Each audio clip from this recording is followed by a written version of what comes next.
nuestra realidad. El Evangelio y nuestra realidad. El primer sermón lo tuvimos el domingo pasado y empezamos diciendo justamente que a veces la realidad que vivimos aquí en la iglesia, en medio de la experiencia cultica, es una realidad muy buena. Aquí todos somos buenos, aquí todos somos santos, aquí a todos nos va bien, pero a veces luego que salimos de la experiencia cultica,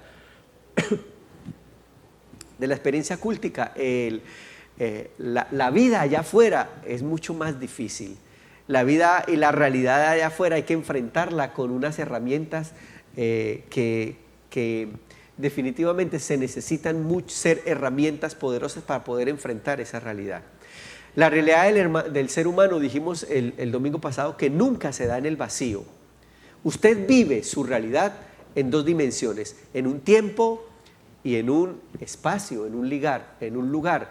Usted vive cada día en un tiempo, cada día el Señor le da 24 horas y particularmente su realidad la vive en un lugar. Uno lo vive en Nueva York, otro lo vivimos aquí en Rochester y particularmente hablamos de que hoy nosotros vivimos aquí una realidad en esta ciudad.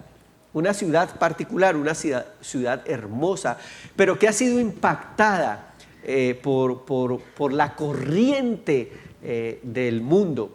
Una ciudad que ha sido impactada por ese movimiento que hoy definitivamente va tan rápido y va a la velocidad, llamado posmodernidad. Esa es la realidad del tiempo que nos ha tocado vivir. Otros vivieron otras épocas y fueron impactados por otras circunstancias. A nosotros nos ha tocado vivir esta época de la posmodernidad, una época de velocidad, de cambios vertiginosos. Estaba escuchando las noticias en el día de ayer y encontré algo interesante. Mire, la compañía Apple y la compañía Samsung, que son las dos grandes compañías que están compitiendo por esto de la tecnología en cuanto a los smartphones y en cuanto a las tablas y todos estos androides, últimamente están pensando en una conciliación para pelear juntos con una nueva compañía que está surgiendo en la China, llamada Aiwa.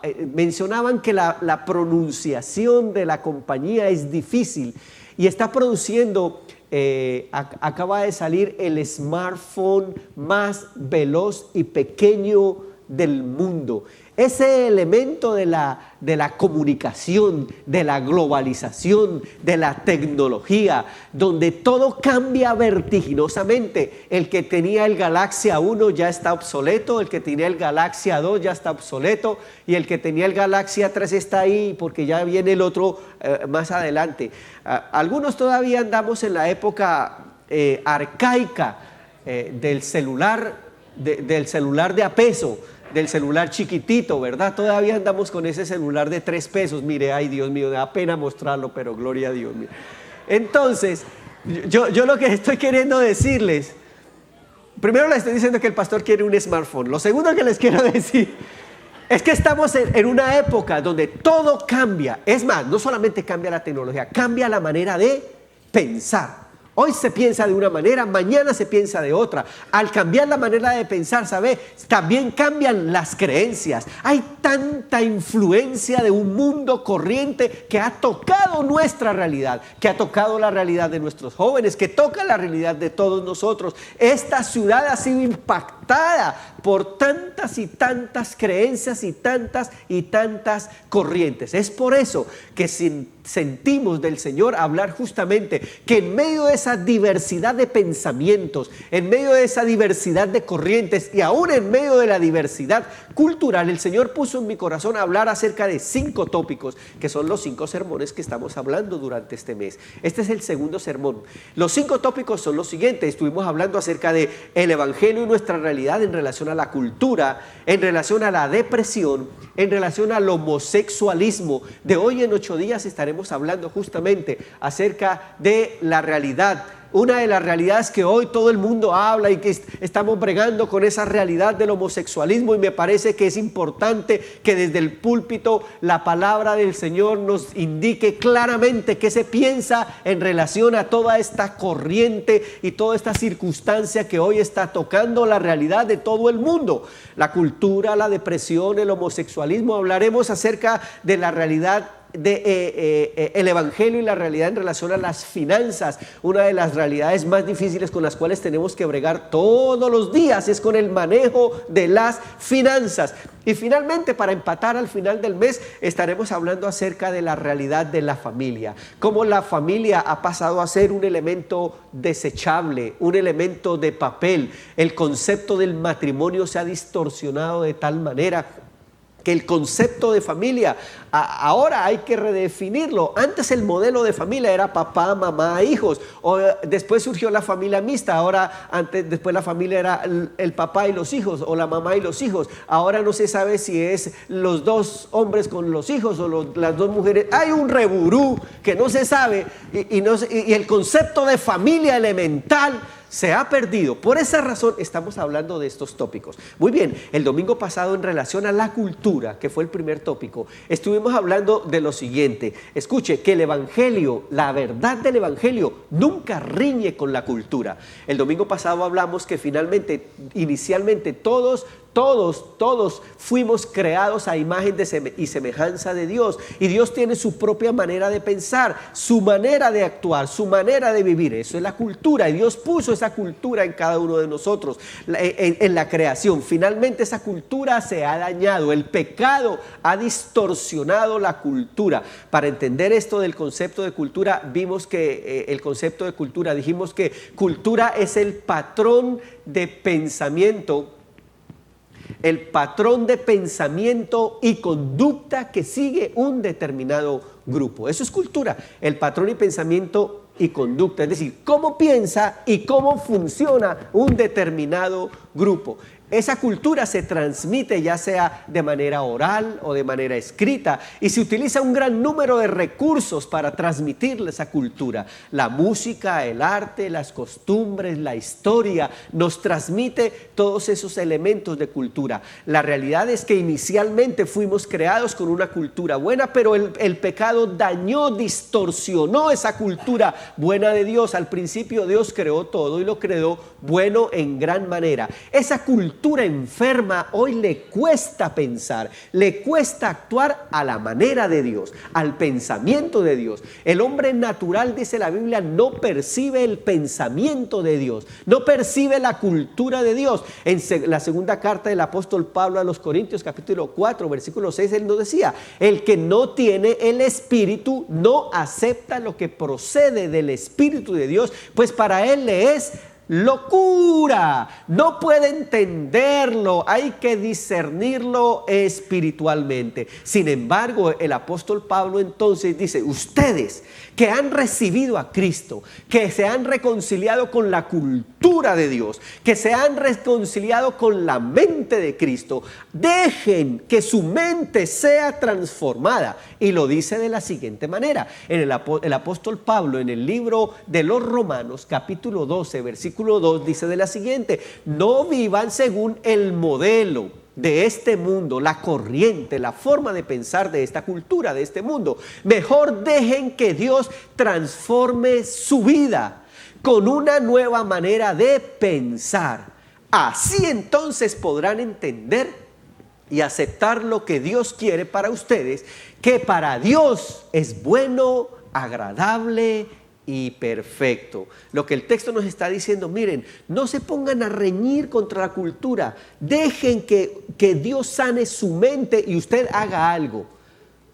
No sea contra cultura, marque la diferencia, piense diferente, actúe diferente, haga que su vida piense de acuerdo a la cultura de Dios. No se enajene, no se aísle. El domingo pasado hablamos, no cancele a su familia, no deje de ir a su trabajo, no deje de ir a la universidad. Es ahí donde usted tiene que ir para marcar diferencia. El Evangelio según San Mateo capítulo 5, el verso 16 dice: asimismo ustedes deben de ser luz para los demás. Esa es la manera de hacer contracultura, no aislándose. Escuche, no aislándose, es metidos en esa realidad, con los pies bien puestos sobre la tierra. Vaya a la universidad, vaya al trabajo, viva la realidad que tiene que vivir, pero marque la diferencia. Asimismo, ustedes deben de ser luz para los demás, de tal manera que todos puedan ver las buenas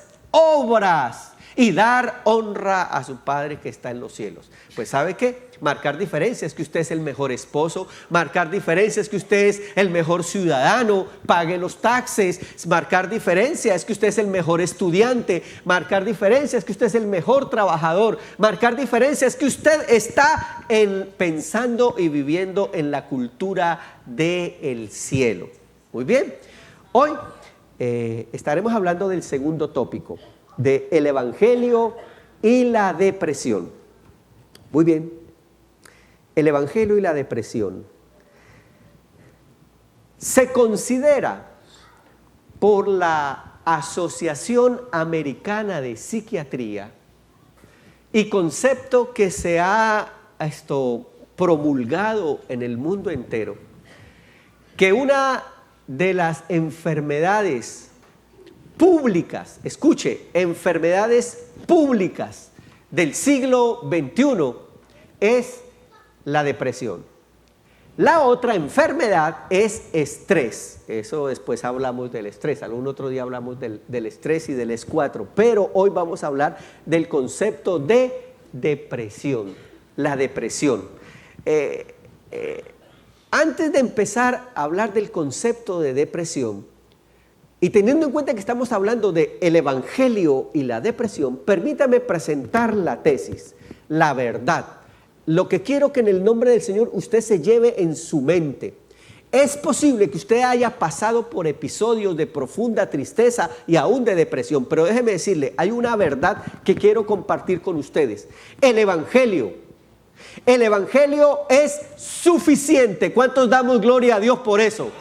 ¿Cuántos damos gloria a Dios por eso? El Evangelio es suficiente para hacer varias cosas, para perdonar, y ya les voy a explicar por qué perdonar, para sanar y para restaurar. El Evangelio es suficiente para perdonar, para sanar y para restaurar. Bueno, el salmista lo expresaba de manera poética y lo expresa de manera preciosa en el Salmo 34, versos 17 y 18. Lo dice de la siguiente manera: los justos claman y el Señor los oye. ¿Cuánto le damos gloria a Dios por eso? Los justos claman y el Señor los oye y los libra de todas ¿qué? Sus angustias. El Señor está cerca de los quebrantados de corazón y salva a los de espíritu abatido. El Evangelio y la depresión. La tesis es: el Evangelio es suficiente para sanar. El Evangelio es suficiente para perdonar y el Evangelio es suficiente para restaurar. Ahora, si usted cree eso, por favor, atesore. Ponga en su computer, en su mente, ponga en su corazón este versículo. ¿Por qué razón? Porque es posible que en la realidad de mañana, en la realidad del lunes, del martes, le llegue el momento de angustia, le llegue el momento de tristeza, le llegue el momento de no saber qué hacer, o le llegue el momento de un profundo sentido de culpa porque falla y falla y falla, y aunque intenta otra vez arreglar, falla y falla y falla, y es parte de la realidad humana con la cual vivimos. Pero escuche, ponga en su mente el siguiente texto. ¿Qué tal si ustedes y yo, por favor, lo leemos todos con una voz audible? levante la voz y lean conmigo este versículo.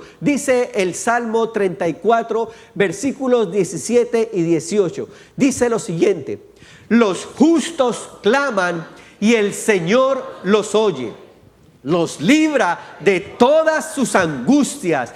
El Señor está cerca de los quebrantados y salva a los del corazón, del espíritu abatido.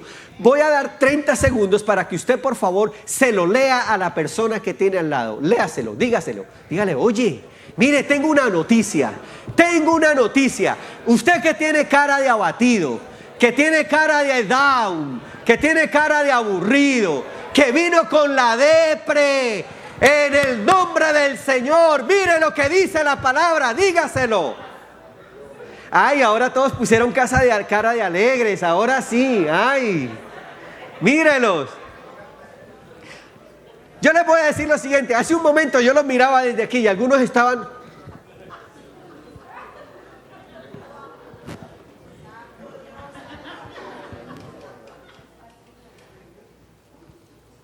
De verdad que a veces llegamos al culto y llegamos... Demos gracias al Señor, demos gracias. ¿Cuántos alaban a Dios? Amén.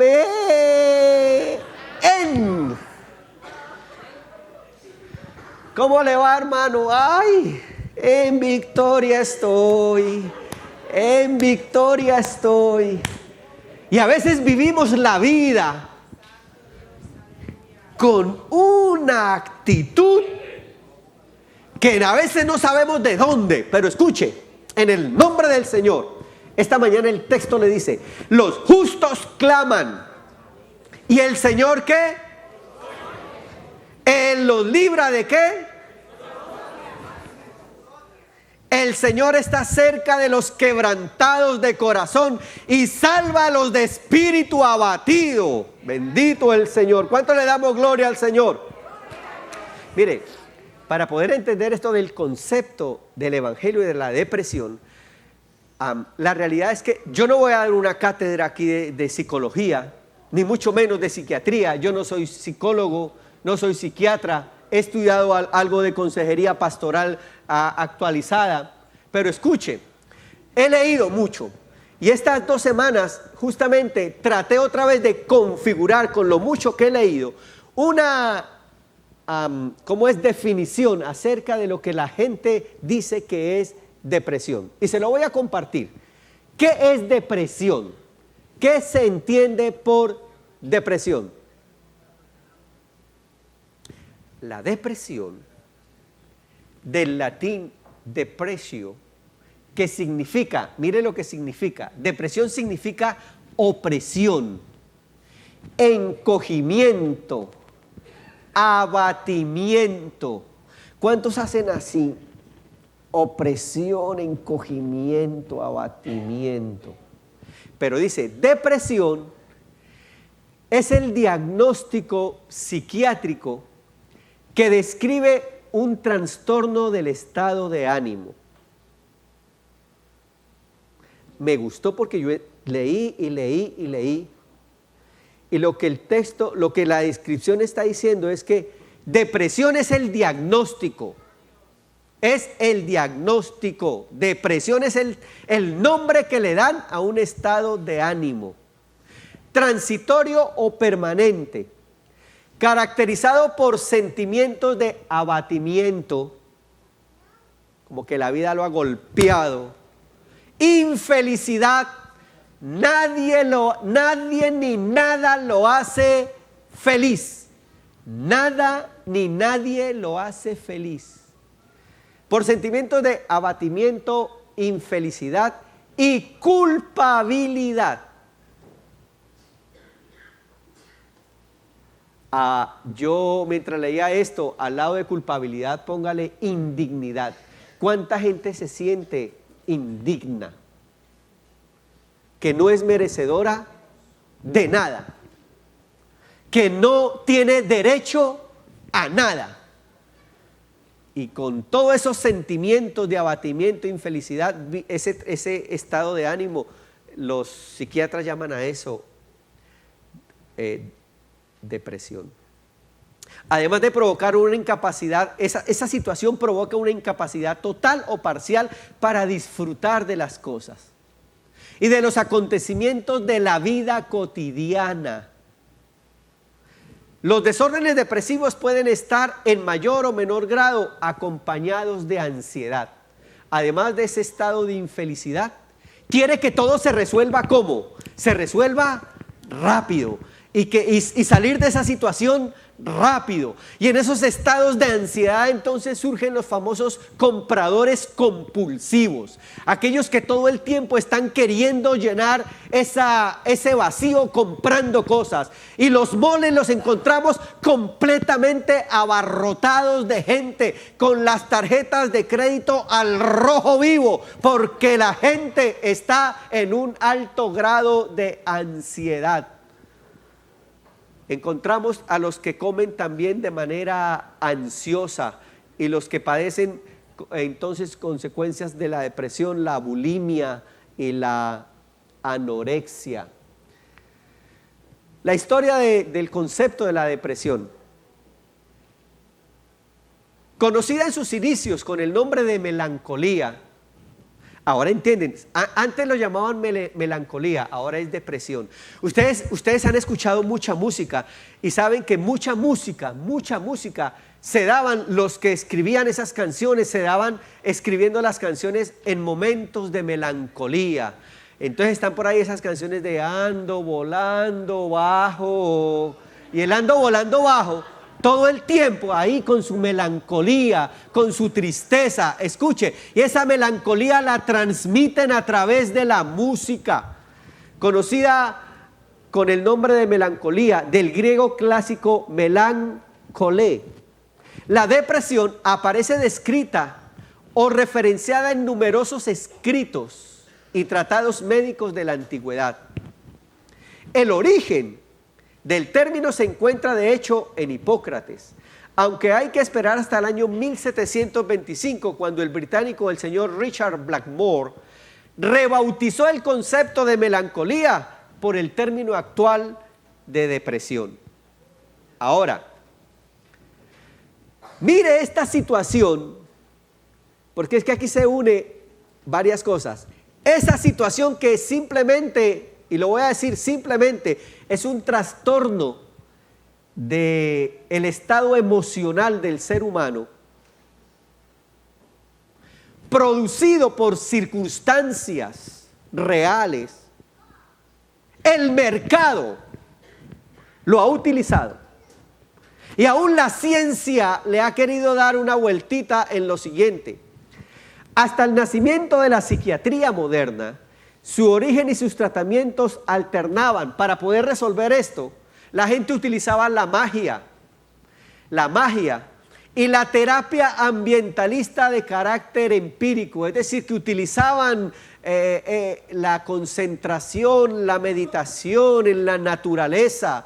Escuche música relajante, utilizaban dietas, paseos, música, elementos audiovisuales para tratar de resolver y de cambiar el estado de ánimo de una persona. Ahora, déjeme decirle lo siguiente: el sentimiento de culpa, la culpa solamente se resuelve en la cruz de Jesús. ¿Usted está conmigo? Hay circunstancias de la vida que nos causan dolor, pero también Él en la cruz llevó nuestros dolores.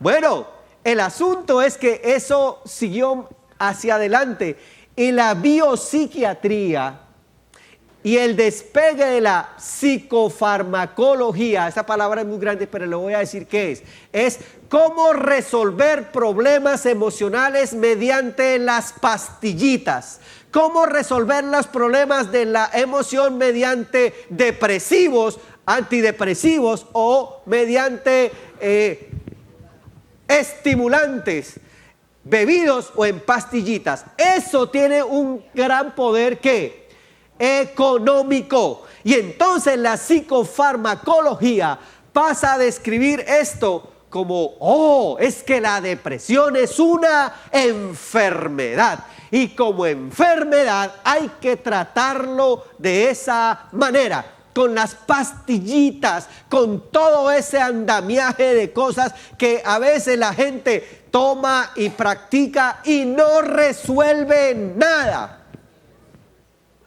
No resuelve nada. Escuche, el sermón es el evangelio y la depresión. Yo, después del sermón, si usted está tomando la pastillita, no pretendo que deje de tomar la pastillita, pero déjeme decirle, entre en la justa perspectiva, porque la palabra del Señor es sanadora y liberadora en el nombre del Señor. Déjeme decirle que esta situación de sentirse en down, de sentirse tristes, de sentirse miserables, de sentirse como un gusano, no solo le ha pasado a usted, me ha pasado a mí, le ha pasado a todo el mundo. Levante la mano el que algún día no se sintió triste por alguna situación, levante la mano. ¿Cuántos nos hemos sentido tristes? ¿A cuántos nos ha llegado el momento de angustia, de dolor? ¿A cuántos cuando hemos metido la pata y hemos fallado delante de Dios? Bueno, si usted tiene el Espíritu, se ha sentido culpable y se siente indigno. Pues déjeme decirle, si se trata de hablar de eso, ¿qué haríamos todos resolviendo todo con la pastillita? Bueno, para darle luz en esta mañana y que usted se vaya con herramientas del evangelio de Jesucristo, que es poderoso, sanador y liberador, vamos a ver que no solamente le pasó a usted y a mí. En la Biblia se registran cantidad de gente que pasó por procesos como estos. Se los voy a mostrar. Son muchas, la Biblia y la depresión, son muchas las referencias bíblicas sobre personas que sintieron todos estos síntomas de una depresión. Lo sintieron por diferentes circunstancias. Me gustaría en el nombre del Señor, si le es posible, que usted abra su Biblia en los siguientes pasajes. Por ejemplo, el libro de Job. El libro de Job capítulo 7, el versículo 11 lo dice de la siguiente manera. Libro de Job capítulo 7, el versículo 11.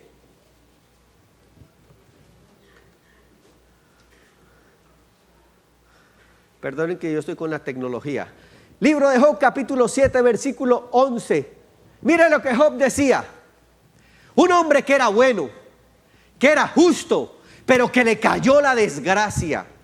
Y le cayó una desgracia de tal manera y de tal forma que si la desgracia que le cayó a Job nos cayera hoy, usted no estaría en depresión, estaría down. Y resulta que Job no fue exento de eso. Bueno, Job dijo el versículo 11, por tanto no refrenaré mi boca, sino que hablaré en la angustia de mi espíritu y me quejaré de la amargura de mi alma. Y también, si usted lo quiere ver más adelante, véalo en el capítulo 10. Mire lo que Job dice en el capítulo 10, el versículo número 1. En el versículo número 1, Job dice de la siguiente manera: mi alma está hastiada de mi vida. Como que se quería, ¿qué? Se quería morir. Mi vida está hastiada, mi alma está hastiada de mi vida. Voy a darle libre curso a mi queja. Hablaré con amargura de mi alma. La versión Palabra de Dios para Todos lo dice de la siguiente manera: odio mi vida. Y ese pobre muchacho se sentía así. Yo me imagino Job tratado por el departamento de psiquiatría. Odio mi vida. Voy a soltar todas mis quejas y daré rienda suelta a mi dolor. Pero no solamente Job. Vaya rápido al libro de los Salmos. ¿Sabe por qué nos gusta leer los Salmos? A muchos nos gusta leer los salmos porque es que los salmos tocan mucho con nuestra realidad. Ay, y cuando usted está así, y cuando está, usted lee los salmos y dice, ay, eso es lo que yo estoy sintiendo. Vaya y mire el Salmo capítulo 22, libro de los Salmos capítulo 22, y mire lo que el salmista expresaba en el versículo número 11 y versículo número 10 del capítulo 22 de los Salmos. El salmista decía, no te alejes de mí, porque la angustia está cerca, no hay quien me ayude. Y mire cómo él se sentía, que los problemas lo habían abordado, que las circunstancias lo consumían, y dice, me han rodeado muchos toros, fuertes toros de Basán. ¿Cuántos han sentido que los problemas, que las circunstancias lo abruman y no acaba de salir de un problema y pum, que le llega el otro, y no acaba de resolver ese y ¡pum! Que le llega el otro, y no acaba de pagar un bill y ya tiene los otros 3 pendientes, pero no acaba de resolver el problema con el esposo y le surge el problema con los hijos, y resuelve el problema con los hijos y le surge el problema con el vecino, y viene problema tras problema, y como que los toros de la vida lo abruman. Mire, y dice, abrieron contra mí su boca. ¿Cuánta gente de pronto ha hablado mal de usted? Lo han puesto, han dicho cosas que no son, como león rapaz y rugiente. Dice el versículo 14, he sido derramado como el agua y todos mis huesos se desconyuntaron. Mi corazón fue como la cera derritiéndose dentro de mí. Dice el versículo 15, mire, esto es síntoma de una completa depresión. Usted sabe que el que está deprimido no quiere comer, no quiere nada, se encierra, se aísla, se siente, ¿qué quiere? Nada. ¿Qué piensa? Nada.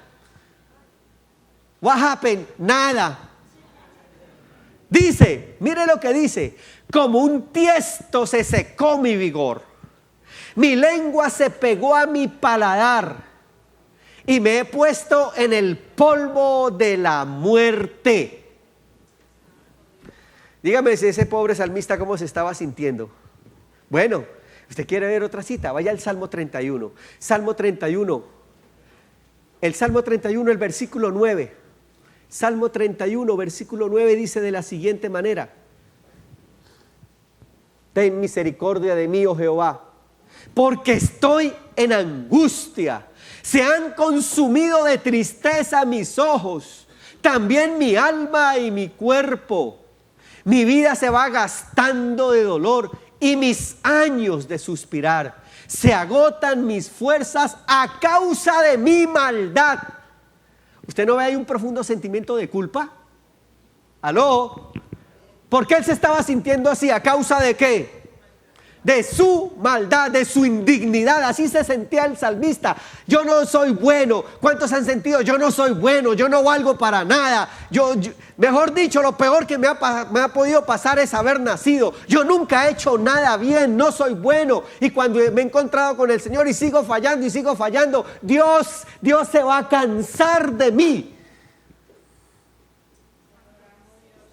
Se agotan mis fuerzas a causa de mi maldad y mis huesos se consumen. Y si usted quiere terminar de ver cómo se sentía el salmista, vaya al Salmo 119. Y el Salmo 119 dice de la siguiente manera. Salmo 119, versículos 25 al 28. Abatida está hasta el polvo mi alma. Vivifícame, Señor, en tu palabra. ¡Qué bueno! Que aunque se sentía así, el salmista sabía dónde encontraba la respuesta. Abatida está hasta el polvo mi alma.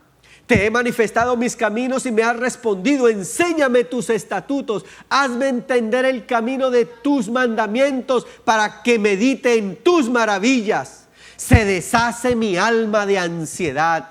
Susténtame según tu palabra, bendito el Señor.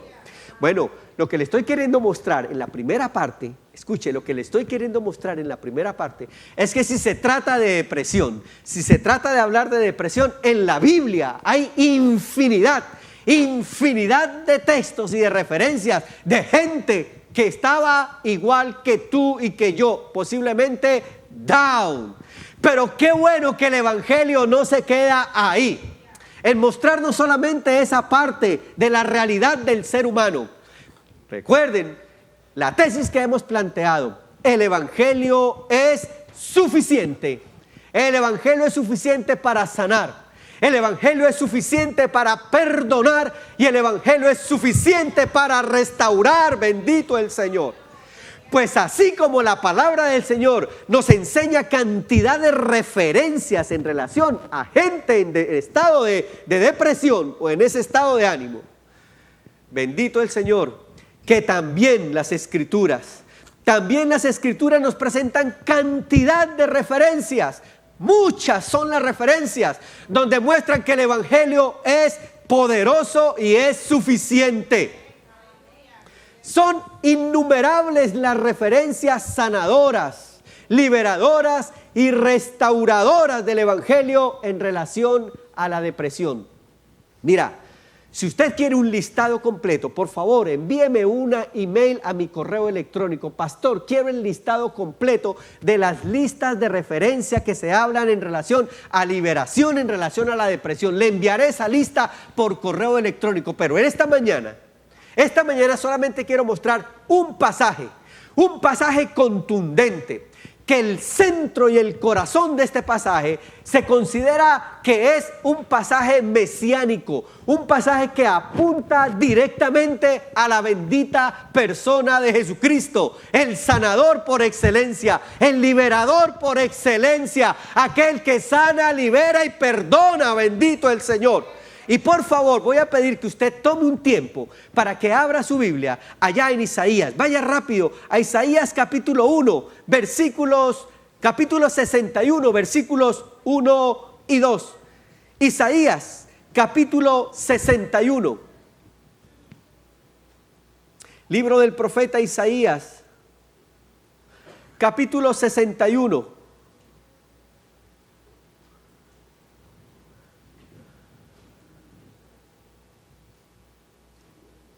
Versículos 1 y 2. Y si usted tiene un lápiz, por favor, saque su lápiz y marque ese texto. Si tiene un resaltador, ¿cómo le dicen en inglés? Highlander. Eso. Si tienen uno de esos, utilice. El que no tiene, venga por este, vea, le regalo este. El que no tenga, venga, le regalo este. ¿Quién corre? ¿Quién corre? El que no tenga. Ay, todos tienen. Ok, aquí lo dejo para el que lo quiera, pero escuche. Marque su Biblia. ¿Sabe por qué? A veces estamos en el sermón y usted ni siquiera se ha atrevido a abrir la Biblia. Déjeme decirle, la palabra del Señor tiene poder. Abra su Biblia. Y si usted se siente así, down, como se sintió el salmista, como se sintió Job, o como dice la gente que se está sintiendo, mire lo que dice la palabra del Señor, hablando de la persona de Jesucristo. El Espíritu del Señor está sobre mí, porque me ha ungido Jehová y me ha enviado a predicar buenas noticias a los pobres, a vendar a los quebrantados de corazón, a publicar libertad a los cautivos y a los prisioneros apertura de la cárcel, a proclamar el año de la buena voluntad de Jehová, bendito el Señor, y el día de la venganza del Dios nuestro, a consolar a todos los que están de luto y a dar una orden que a los afligidos de Sión, le adelanto algo, a aquellos que no han podido volver a adorar, aquellos que se les ha olvidado que es posible en la adoración encontrar poder sanador y restaurador, a esa gente que un día conoció de la belleza de Sión, de la adoración y de la intimidad con Dios, a esa gente que se agarra de ese poder del Evangelio, mire lo que dice, a ordenar que a los afligidos de Sión se les dé esplendor en lugar de ceniza, aceite de gozo en lugar de luto, manto de alegría en lugar de espíritu angustiado, Y esa gente no serán llamados los depre, no serán llamados los down, no serán llamados ahí los amargados. Esa gente serán llamados árboles de justicia, plantío de Jehová para la gloria del Señor. ¿Usted ya lo leyó? Se lo voy a leer en la versión Palabra de Dios para Todos. Y dice así: el Espíritu del Señor ha puesto su Espíritu en mí, hablando de la persona de Jesucristo, texto mesiánico. Porque el Señor me ungió con aceite para anunciar las buenas noticias a los pobres y sanar a los afligidos. Anunciar liberación a los prisioneros y libertad a los presos. Me eligió para anunciar el año en que el Señor se mostrará favorable. ¡Wow! Y el día que nuestro Dios se vengará. ¿Sabe qué? Si alguien le ha hecho algo, déjeselo al Señor, déjeselo, no se siga amargando con eso, déjeselo al Señor, no siga cargando esa amargura, déjele esa venganza al Señor, déjeselo al Señor. El día que nuestro Dios se vengará. Me eligió también para consolar a todos los que están tristes, para darle al pueblo afligido de Sión una corona en lugar de ceniza, aceite de alegría en lugar de luto, vestido de alabanza en vez de espíritu triste. Ellos serán llamados robles de justicia, plantío glorioso del Señor. Wow.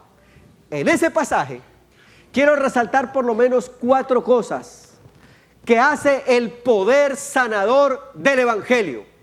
4 cosas que hace el Evangelio. Número 1, buenas nuevas a los pobres. Número 2, quebrantados, vino a vendar los quebrantados de corazón. Número 3, vino a dar libertad a los cautivos. Y número 4, vino a dar una restauración integral. Número 1, vino a predicar buenas nuevas a los pobres.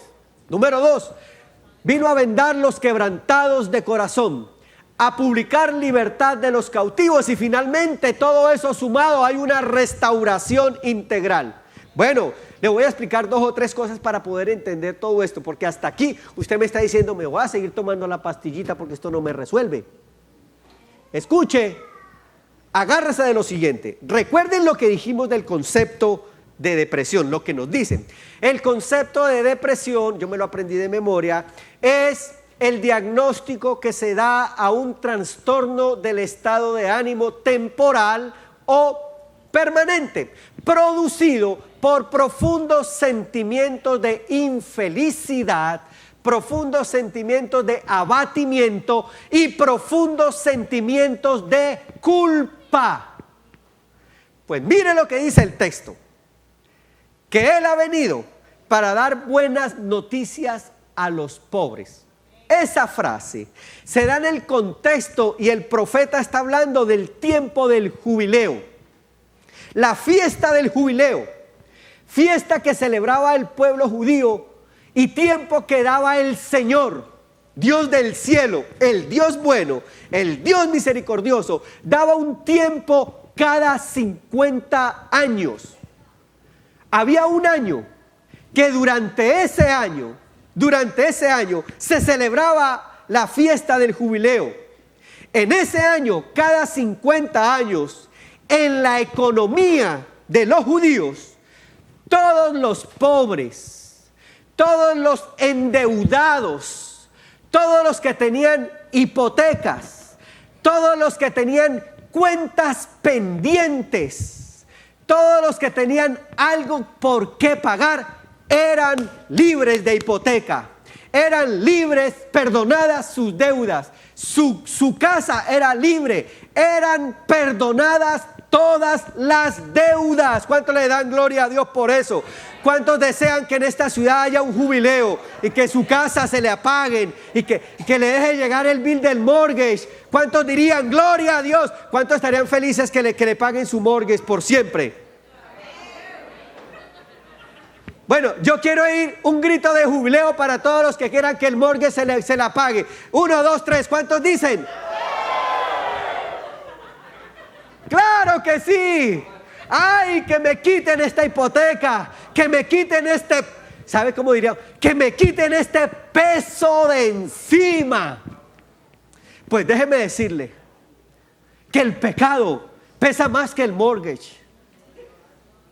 El pecado es una deuda, una inmensa deuda que adentro del ser humano, por esa constitución moral que Dios dio al hombre de poder saber qué es bueno y qué es malo, llamada la constitución moral, parte de la imagen de Dios, otros la llaman conciencia. ¿Sabe qué? Adentro todo el mundo sabe que es pecador y que es deudor.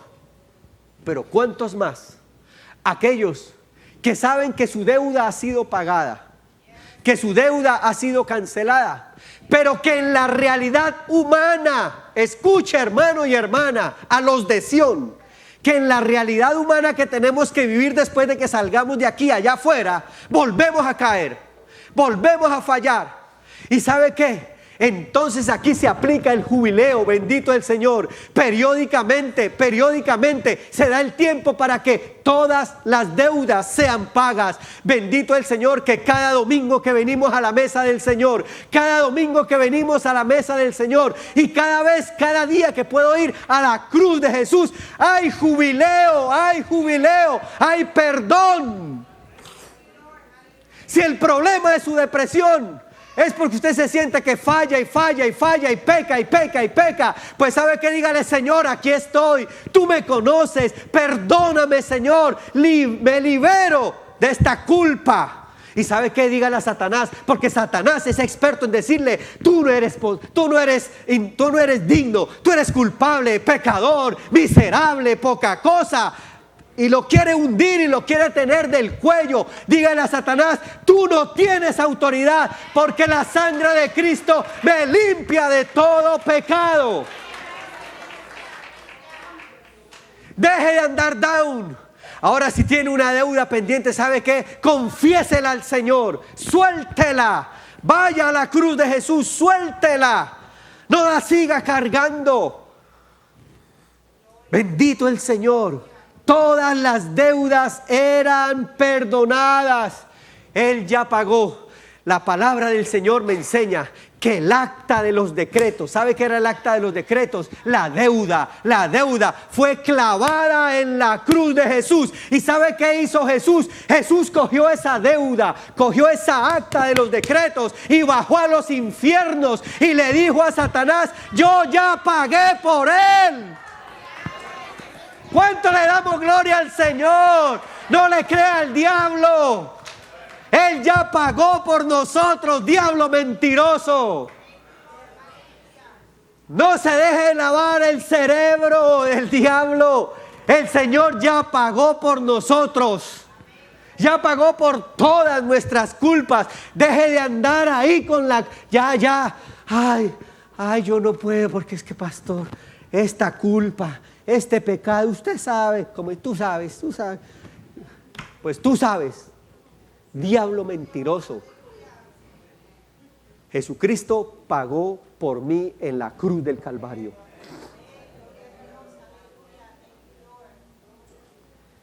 La segunda cosa, no solamente que Él vino a traer esa buena noticia, que Él pagó las deudas. Número 2, Él vino a vendar los quebrantados de corazón. Los quebrantados de corazón. Mire, en la realidad humana, los malos sufren. Pero en la realidad humana, los buenos también sufrimos. Por ahí unos años atrás había una novela que se llamaba Los ricos también lloran.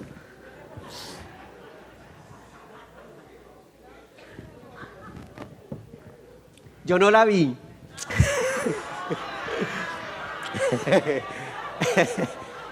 Pero miren, ¿saben? La realidad del dolor, la realidad de las circunstancias de un escenario difícil nos toca a todos. No estamos exentos de perder un hijo. No estamos exentos de perder un hijo porque un borracho se lo llevó. No estamos exentos. No estamos exentos que en medio de tanta maldad una de nuestras niñas pueda ser violentada. No estamos exentos. No estamos exentos de una enfermedad. No estamos exentos de esa realidad que es difícil. Y en ocasiones el corazón se nos parte. No estamos exentos de un divorcio. No estamos exentos de la pérdida de un ser querido, de un ser amado. No estamos exentos de un dolor. Pues ¿sabe? No solamente Él perdonó y pagó nuestras deudas, dice que Él ha venido para vendar. Y me gusta esa imagen, vendar a los que están sufriendo por alguna circunstancia. ¿Sabe qué me gusta del concepto de vendar? Que para poder usted aplicar el vendaje a la herida, usted tiene que estar dispuesto a tocar esa herida una vez y otra vez y otra vez y otra vez hasta que esa herida sana. Y sabe que el Señor nos va a acompañar una vez y otra vez y otra vez, y Él siente mi dolor y siente mi tristeza y siente mi angustia, y Él ha venido a vendar ese dolor, esas lágrimas que tú lloras en silencio, esas lágrimas que tú lloras en secreto, esas cosas que tú lloras allá en tu almohada. Él también las llora contigo. ¡Wow! ¡Qué bueno! Bendito el Señor. Él también las llora. Él es nuestro sanador. Él sana todo nuestro dolor emocional. Pero en tercer lugar, dice que Él vino a dar libertad a los cautivos. Libertad a los cautivos. ¿Sabe qué es esto de libertad a los cautivos? Él no solamente nos perdona, no solamente sana nuestros dolores, sino ¿sabe qué? Él sana y nos liberta. Él es nuestro libertador. ¿Cuánto le damos gloria a Dios? Levante su mano al cielo y diga: Él es mi libertador. Me suelto, me suelto, me suelto. ¿Sabe qué? ¿De qué se va a soltar? Suéltese de aquello que lo tiene amarrado. ¿Y qué puede ser lo que lo tiene amarrado? ¿Sabe qué? Un pensamiento negativo con el que usted está bregando, un pensamiento negativo, un vicio que usted está bregando todavía con ese vicio, con ese problema del alcohol, con ese problema del cigarrillo, con el problema de la pornografía, con una circunstancia que usted no puede. ¿Sabe qué? Él rompe toda cadena, bendito el Señor, rompe toda atadura, bendito el Señor. Él vino a dar libertad. Él vino a romper todo pensamiento, a llevar cautivo todo pensamiento que no sea de Él. Él rompe cadenas. Uno de los coros preciosos que a mí me enseñaron en la escuela bíblica: Cristo rompe las cadenas.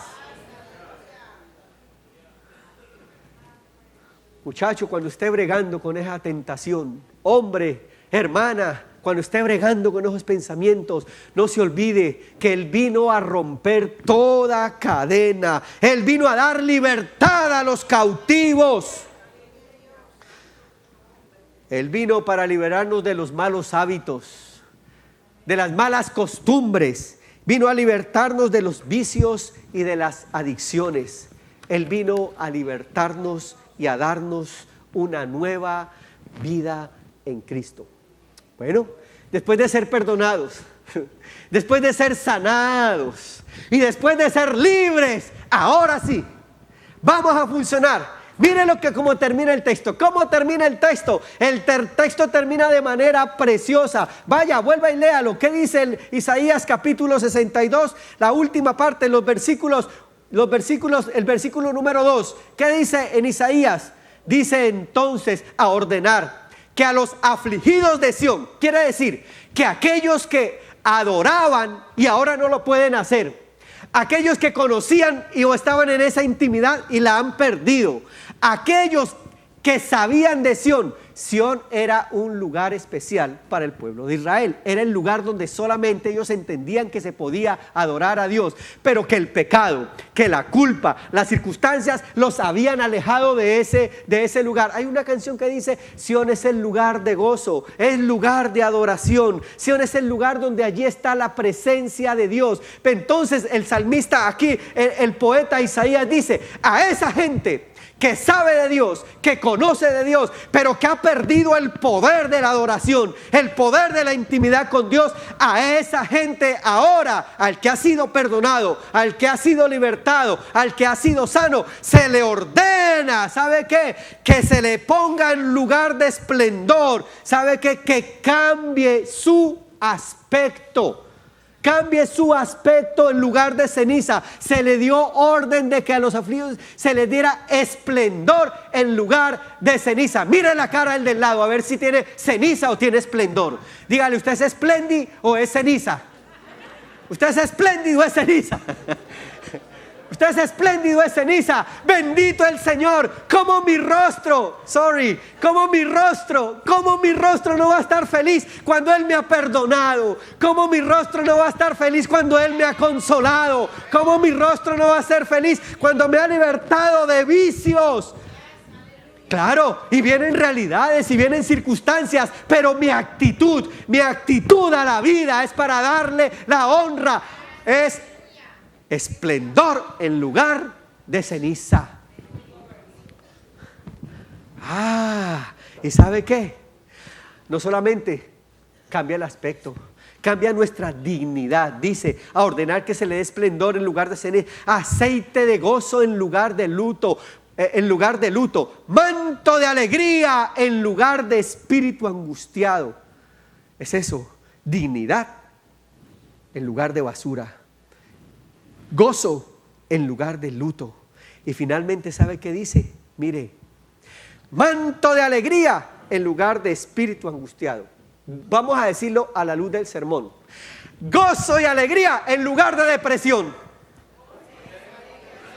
Dígalo conmigo: gozo y alegría en lugar de depresión. ¿Cuántos le dan gloria a Dios por eso? Gozo y alegría en lugar de depresión.